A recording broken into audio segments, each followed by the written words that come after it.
done before.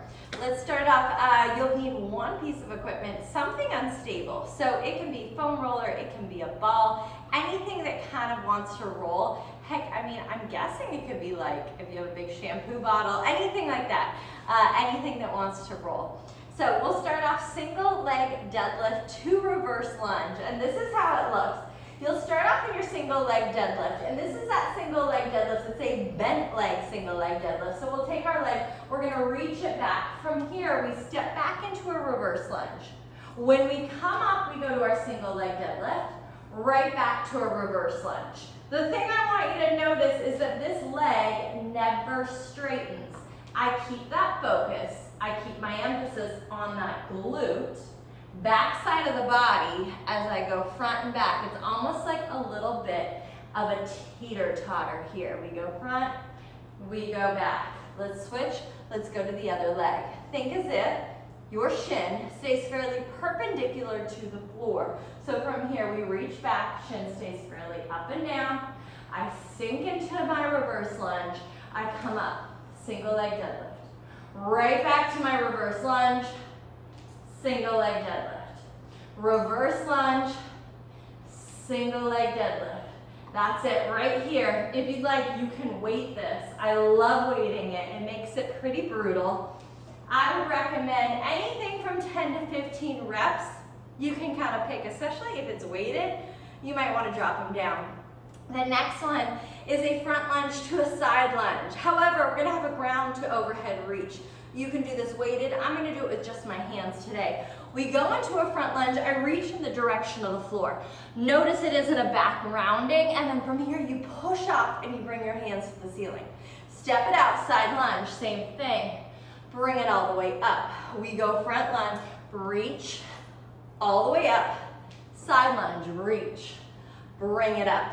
So you wanna think your back stays fairly flat throughout this process. Here it goes. Front lunge, overhead, side lunge. You can do this with one weight. You can do this with two weights. Switch, I'll show you the other side. Same thing, we go front lunge, push off, overhead press to that side lunge. When you add weight, holy cow, that push off, it gets pretty brutal, it gets pretty hard. This does not have to be heavy, heavy weight, especially because you're doing an overhead press twice, really, for every time that you hit one rep.